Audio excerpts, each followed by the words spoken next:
体征的，还有包括我脸上的面罩，全部都帮我直接拔掉了，推着我移动的病床，就把我强行的往这个医院外面推。当时医院的医护人员看到这个情况以后，全部都站在门口把他拦下来。他显得是非常暴躁，而且非常凶狠的。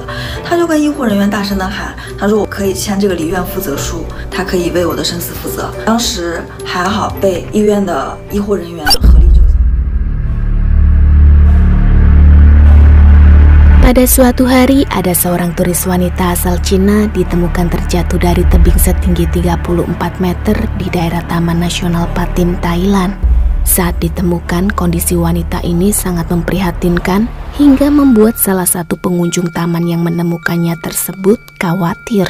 Setelah mendapat pertolongan medis mengejutkan, wanita itu masih bisa bertahan hidup, namun terpaksa ia harus merelakan janin dalam kandungannya yang baru berusia 3 bulan. Kira-kira apa yang membuat dia jatuh dari tebing? So, langsung aja kita masuk ke ceritanya.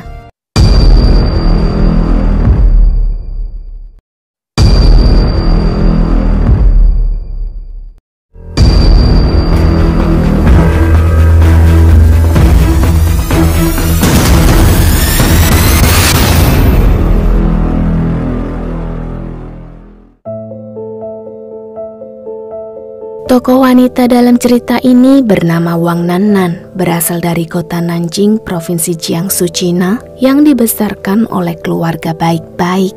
Di mata keluarganya, Wang dikenal sebagai sosok yang berkepribadian ceria, baik hati dan pandai bergaul. Jadi tak heran Wang mudah akrab dengan orang baru serta memiliki banyak teman. Singkat cerita, setelah lulus kuliah mengambil jurusan manajemen bisnis, Wang yang sudah bekerja di salah satu perusahaan biro perjalanan Cina ditugaskan ke Thailand untuk mengembangkan cabang biro perjalanan di sana sebagai manajer operasional. Sukses menjadi seorang manajer di perusahaan tersebut, Wang yang semakin luas wawasan juga pemahamannya terhadap kondisi pasar di antara Thailand dan Cina memutuskan untuk resign lalu memulai bisnis barunya sendiri. Pada tahun 2015, Wang pun merealisasikan keinginannya. Dengan pengalaman yang ia miliki selama ini, Wang pindah ke Thailand untuk berjuang sendirian membangun kesuksesannya. Berawal dari usaha menjual buah-buahan kering, ia sempat mengalami jatuh bangun dalam dunia perdagangan sampai pernah mengalami kerugian sebesar $30.000 atau setara 465 juta rupiah. Akan tetapi berkat ketelatenan dan kegigihan, Wang berhasil membuat usahanya bangkit sekaligus berkembang pesat hanya dalam kurun waktu 2 tahun saja. Kemudian pada tahun 2017, Wang merambah bisnis baru yaitu membangun homestay dan restoran Chinese food. Kehidupan Wang di Thailand bisa dibilang sangat membosankan sebab yang ia tahu hanya seputar mencari uang, kerja, dan kerja. Dalam sehari, dia bahkan hanya tidur 3 jaman.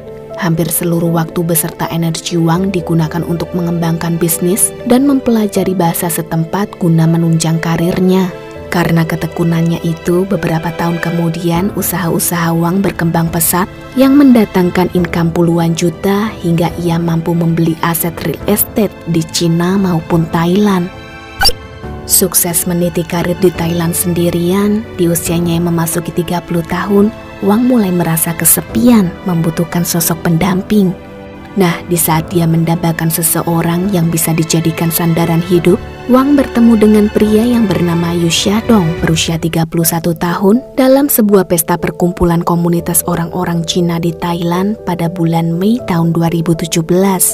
Di kalangan komunitas tersebut, Wang memang sangat terkenal.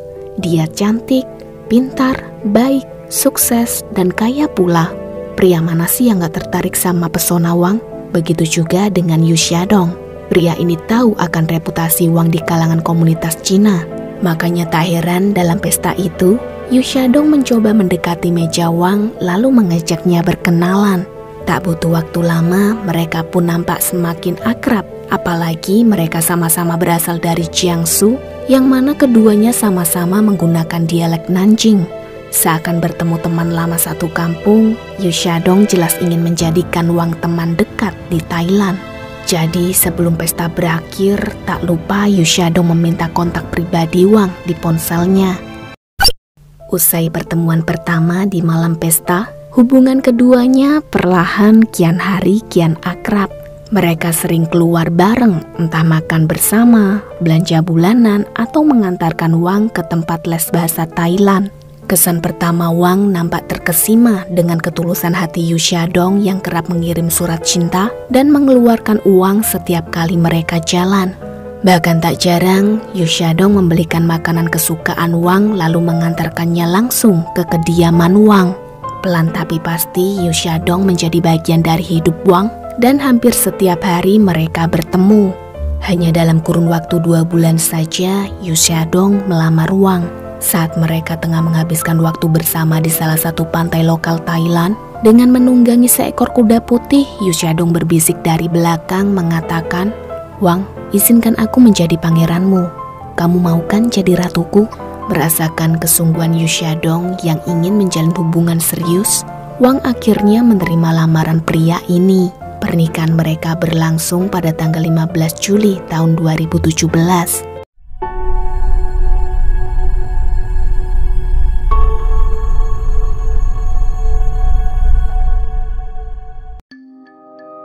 Hubungan yang singkat lalu memutuskan menikah bukan berarti Wang sudah mengenal betul bagaimana sifat Yu Xiaodong. Selama mereka dekat, memang Yu Xiaodong bersikap manis, menunjukkan sisi kelembutan, perhatian, serta penuh kasih sayang. Akan tetapi setelah resmi menikah dan tinggal serumah, hari demi hari sifat asli Yu Xiaodong terbongkar. Rupanya dia menikahi Wang karena semata-mata ingin numpang hidup enak. Perlakuan Yu Xiaodong selama pacaran ternyata hanya usaha dia supaya mendapatkan hati Wang. Begitu sudah memiliki Wang seutuhnya, Yu Xiaodong tidak pernah lagi bersikap manis. Wang yang mengira Yu Xiaodong seorang pria mapan berpenghasilan cukup, rupanya hanya seorang pengangguran yang mempunyai banyak hutang, suka main judi, dan sangat pemalas. Saking malasnya, bahkan Yu Xiaodong bisa menghabiskan waktu bermain game seharian. Pernah suatu ketika, Wang yang sedang bekerja di restorannya tidak sengaja terpeleset jatuh. Namun Yu Xiaodong yang melihat istrinya terjatuh itu tidak peduli, hanya melirik lantas melanjutkan bermain game di belakang meja kasir. Sungguh sedih sekali hati Wang yang menyadari sang suami tidak lagi mempedulikannya. Kendati demikian, Wang masih berusaha mempertahankan pernikahan mereka. Padahal hobi dan kebiasaan buruk suaminya kian mempersulit finansial Wang. Terbukti pernah suatu hari Yu Xiaodong memelas meminta bantuan istrinya supaya membantu melunasi hutang judi dia sebesar 1 juta yuan atau setara 2,1 miliar rupiah. Karena iba tidak tega melihat suaminya berada dalam masalah besar, Wang pun luluh mau melunasi hutang Yu Xiaodong asalkan dia mau berubah. Wang tidak minta muluk-muluk.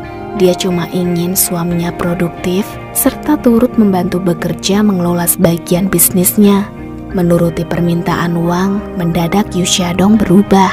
Dia mulai aktif membantu bisnis istrinya dalam mengelola restoran, homestay, dan perusahaan pengolahan buah kering milik Wang.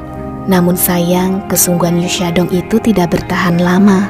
Sebab 2 bulan berikutnya tiba-tiba dia menghilang tanpa kabar. Ditambah nomor ponselnya juga tidak dapat dihubungi sama sekali. Pada saat bersamaan, Wang yang tengah bingung tidak tahu harus mencari Yu Xiaodong kemana lagi. Tanpa disangka-sangka, Wang dihubungi oleh pihak akuntan perusahaan, menanyakan apakah dia melakukan pemindahan dana sebesar 5 juta yuan kepada salah satu kliennya. Wang yang merasa tidak melakukan hal tersebut lantas mencari tahu siapa pelakunya. Setelah diselidiki, Wang baru sadar bahwa ternyata kartu identitas beserta akte nikah dia sudah raib. Wang menyadari kemungkinan Yu Xiaodong lah yang telah melakukan pemindahan dana tersebut. Sebab yang memiliki akses di rumah kalau bukan suaminya siapa lagi. Lantaran sikap Yu Xiaodong yang sudah kelewat batas itu, Wang akhirnya melaporkan si suami ke pihak kepolisian setempat. Seminggu setelah dilaporkan, polisi berhasil menahan Yu Xiaodong di kantor kepolisian Thailand. Dia ditangkap ketika sedang asyik bermain judi di salah satu kasino lokal dan uang yang diambil dari rekening istrinya sudah ia habiskan dalam waktu seminggu. Wang yang masih berbaik hati kemudian menjemput Yu Xiaodong pulang karena lagi-lagi dia tidak tega melihat suaminya menderita. Sampai di rumah, Wang bertanya serius mengapa Yu Xiaodong tega melakukan itu semua, serta dia meragukan cinta Yu Xiaodong yang berubah drastis semenjak mereka berdua menikah. Menjawab pertanyaan istri, Yu Xiaodong membuat pengakuan mengejutkan yang tidak diketahui Wang selama ini. Yu Xiaodong mengaku bahwa dia bukanlah dari keluarga orang kaya. Dia bahkan hidup sebagai anak jalanan yang sering terlibat masalah ketika berada di Cina. Akibat kenakalannya itu, pada tahun 2003, Yu Xiaodong pernah dijatuhi hukuman selama 12 tahun penjara serta denda uang sebesar 200 yuan karena telah mencuri barang milik orang. Dia lalu kabur ke Thailand lantaran menghindari hutang judi yang terlanjur menumpuk dan pastinya tidak mampu ia bayar. Mendengar pengakuan Yu Xiaodong, Wang berniat ingin mengajukan cerai. Dia membutuhkan waktu untuk mempertimbangkan keputusan tersebut. Sampai di kemudian hari, Wang menyadari bahwa dirinya hamil. Saat diperiksakan, ternyata dia tengah mengandung 3 bulan. Tidak ingin bayinya kelak kehilangan figur seorang ayah, Wang pun memutuskan memaafkan Yu Xiaodong sekali lagi. Guna mengembalikan kepercayaan Wang, Yu Xiaodong mulai memberikan perhatian-perhatian kembali kepada si istri. Dari yang semula cuek bebek, sekarang dia lebih care memperhatikan kondisi kesehatan Wang yang sedang mengandung anaknya. Namun di balik semua perlakuan manis itu, ternyata Yu Xiaodong berniat ingin menghabisi sang istri setelah mendaftar asuransi jiwa pada tanggal 19 April tahun 2019. Jika ada dari mereka meninggal karena kecelakaan, maka salah satu pasangan yang masih hidup akan mendapat kompensasi uang sebesar 310.000 yuan atau setara dengan 650 juta rupiah.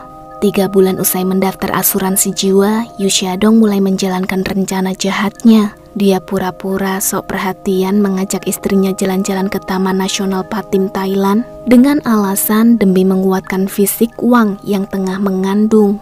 Yu Xiaodong mengusulkan olahraga berjalan kaki ke taman tersebut sambil melihat pemandangan alam sekaligus refreshing. Menyetujui permintaan sang suami, akhirnya pada tanggal 7 Juni 2019, pasangan suami istri itu berangkat menuju ke Taman Nasional Patim yang terletak di Provinsi Ubon Ratchathani. Sampai di sana, Yu Xiaodong mengajak naik ke atas tebing setinggi 34 meter. Semula, Wang sedikit heran kenapa tumben banget suaminya berani nanjak. Padahal Yu Xiaodong kan fobia ketinggian. Meski demikian, Wang nurut-nurut saja berjalan beriringan mengikuti langkah kaki suaminya. Begitu tiba di tempat yang mereka tuju, Yu Xiaodong mengajak istrinya berdiri di tepi jurang sembari memeluk dan mencium Wang, lalu berbisik, "Pergilah kamu ke neraka." Hanya dalam seperkian detik, tubuh Wang didorong ke dasar jurang. Yu Xiaodong tersenyum licik melihat tubuh si istri yang terjatuh dan menikmati penderitaan Wang sampai-sampai dia masih berdiri di lokasi kejadian selama 30 menit sambil mengamati serta memastikan kalau istrinya benar-benar sudah mati. Sedangkan Wang Nanan yang terjatuh ke dasar jurang tak sadarkan diri tergeletak di atas jalanan bebatuan. Setelah 1 jam pingsan, Wang mulai sadarkan diri. Kondisi tubuh Wang babak belur terhantam pepohonan dan batu-batu besar saat terjatuh dari jurang setinggi 34 meter yang mengakibatkan cedera parah di bagian kepala, punggung, kaki sebelah kiri, hingga mengalami masalah pendengaran. Setiap kali Wang berteriak minta tolong, tenggorokannya terasa sakit sekali sampai kemudian dia tidak mampu lagi berucap. Wang hanya bisa berbaring menunggu keajaiban datang, sebab posisi dia terjatuh saat itu termasuk lokasi yang jarang dilewati oleh pengunjung taman. Ini semua terjadi lantaran sudah direncanakan Yu Xiaodong. Rupanya dari jauh-jauh hari dia sudah memantau dan menentukan lokasi yang tepat untuk mengeksekusi Wang. Beruntungnya tidak lama usai Wang sadarkan diri, ada seorang turis lewat daerah tersebut berniat ingin mencari tasnya yang hilang di sekitar lokasi tempat Wang terjatuh. Alhasil Wang pun diselamatkan oleh turis itu. Setelah melapor ke pihak pengelola taman, tak berapa lama tim bantuan datang lalu membawa Wang ke rumah sakit terdekat. Begitu sampai di rumah sakit, Yu Xiaodong tiba-tiba muncul sebagai wali pasien yang bilang bahwa beberapa jam lalu dia sudah melapor kecelakaan istrinya ke pihak kepolisian. Polisi yang berada di sana lantas meminta keterangan Wang, akan tetapi Yu Xiaodong tidak membiarkan istrinya diinterogasi sendirian. Dia siaga berdiri terus di samping kasur Wang. Saat polisi lengah, Yu Xiaodong mengancam Wang dengan menggunakan bahasa Mandarin, sehingga tidak seorang pun di sana mengerti apa yang diucapkan Yu Xiaodong. 3步并作2步的就走到我的床边上，跟我说：“你闭嘴，不要乱叫，这里没有人听得懂中文。”当时没有监控，也没有人证，警察只会把我带走进行询问。那我回来以后一定不会放过你的。我知道这个并不是威胁，这个他是在给我下第2次的死亡通知。我当时立马就闭嘴。 Pokoknya selama Wang dirawat di rumah sakit, Yu Xiaodong tidak pernah jauh-jauh dari sisinya. Wang yang merasa tertekan selalu diancam memberanikan diri untuk meminta bantuan petugas medis agar Yu Xiaodong tidak terus-terusan berada di situ. Pihak rumah sakit lalu memutuskan membatasi kunjungan Wali dengan alasan supaya pasien fokus memulihkan kondisinya. Usai berhasil menjauhkan Yu Xiaodong, pada hari kelima perawatan, Wang memberitahu dokter tentang kebenaran yang selama ini ia simpan sendiri. Wang bercerita bahwa suaminya lah yang membuat dia menjadi seperti itu. Wang baru berani berkata jujur setelah Yu Xiaodong tidak lagi full mengawasinya. Keesokan hari, petugas medis yang sudah mewaspadai keberadaan Yu Xiaodong mulai memperketat jadwal kunjungan dia ke bangsal Wang. Akan tetapi di saat Yu Xiaodong diberi kesempatan berkunjung, dia justru bertindak nekat lantaran sudah tahu kalau Wang mengadu ke dokter. Yu Xiaodong mencabut selang infus dan melepas masker oksigen yang digunakan Wang, lalu mencoba membawa istrinya kabur dari rumah sakit. Beruntungnya ketika sampai di pintu keluar, salah satu staf rumah sakit menghentikan aksinya. Yu Xiaodong yang ketahuan itu bukannya merasa bersalah, malah ngamuk-ngamuk dan mengatakan, "Aku ini walinya, aku berhak atas hidup dan matinya." 强烈反对，他就很疯狂的把我身上所有用来监护体征的，还有包括我脸上的面罩，全部都帮我直接拔掉了，推着我移动的病床，就把我强行的往这个医院外面推。当时医院的医护人员看到这个情况以后，全部都站在门口把他拦下来。他显得是非常暴躁，而且非常凶狠的。他就跟医护人员大声的喊，他说我可以签这个离院负责书，他可以为我的生死负责。当时还好被医院的医护人员合力救下。 Ketika Yu Xiaodong marah-marah inilah, Wang tidak melewatkan kesempatan untuk merekam omongan suaminya yang kelak akan ia jadikan barang bukti di kantor kepolisian. Hari itu memang Yu Xiaodong belum resmi dilaporkan, sedangkan Wang masih menjalani perawatan intensif. Keesokan hari di tanggal 15 Juni tahun 2019, orang tua Wang yang sudah mendengar berita kecelakaan putrinya langsung terbang ke Thailand untuk merawat Wang. Begitu tiba di Thailand, pihak keluarga memindahkan Wang ke rumah sakit yang ada di Bangkok supaya menghindari kedatangan Yu Xiaodong. Selain memindahkan Wang, mereka juga mengurus kasus kecelakaan Wang dan melaporkan Yu Xiaodong ke pihak kepolisian setempat. Alhasil, pada tanggal 17 Juni 2019, Yu Xiaodong resmi ditangkap polisi Thailand atas dakwaan melakukan percobaan pembunuhan terhadap istrinya sendiri.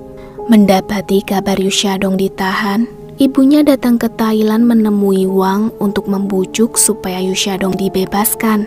Di situ bukannya minta maaf atas kelakuan sang putra, ibu Yu Xiaodong justru mencaci Wang yang telah menolak mentah-mentah permintaannya. "Ngapain sih kamu ngelaporin anakku ke polisi segala? Toh lagi pula kamu juga selamatkan dari kecelakaan itu?" Tidak berhasil membujuk menantunya, ibu Yu Xiaodong kemudian menyewa seorang pengacara untuk mengajukan banding supaya putranya tidak dijatuhi hukuman. Namun malang pengajuan tersebut ditolak oleh hakim pengadilan Thailand. Meski dalam persidangan Yu Xiaodong tidak mau mengakui kesalahannya, tapi berdasarkan bukti dan keterangan saksi, Yu Xiaodong jelas terbukti bersalah. Atas tindak kejahatan yang telah dia lakukan pada tanggal 24 Maret 2020, Yu Xiaodong dijatuhi hukuman seumur hidup dan diwajibkan membayar uang kompensasi sebesar 1,1 juta yuan kepada Wang. Akan tetapi, 1 tahun kemudian pada bulan Mei tahun 2021, hukuman tersebut berubah menjadi hukuman 10 tahun penjara lantaran kurangnya bukti atas dakwaan pembunuhan tingkat 2. Keputusan itu menjadi sambaran petir bagi Wang. Bagaimana tidak, akibat perbuatan Yu Xiaodong, Wang terpaksa merelakan janin yang ia kandung sebab selama perawatan di rumah sakit, Wang menerima berbagai macam obat-obatan yang membuat keluarganya khawatir. Meski dokter sudah menjamin janin Wang dalam kondisi baik-baik saja, pihak keluarganya tetap kekeh menyarankan agar Wang menggugurkan calon bayinya. Dengan berat hati, Wang menuruti permintaan keluarga. Selain merelakan janin yang ia kandung, Wang juga mulai berdamai menerima kondisi tubuhnya pasca kecelakaan. Wang telah membagikan kisahnya ini di akun media sosial Douyin yang memiliki lebih dari 3 juta pengikut. Terkadang dia juga melakukan siaran langsung membicarakan permasalahan seputar percintaan toksik, sekaligus mengingatkan pengikutnya agar tidak menjadi korban cinta buta seperti dirinya. Dan kini status Wang dengan Yu Xiaodong resmi bercerai setelah bertahun-tahun Wang mengurus perceraiannya di pengadilan Cina. Begitulah akhir cerita hari ini. So, bagaimana menurut pendapat kalian mengenai hubungan toksik antara Wang dan Yu Xiaodong? Adakah dari kalian juga pernah terjebak dalam suatu hubungan toksik? Well, sekian dulu. Sampai jumpa di pembahasan berikutnya. Stay healthy and see you.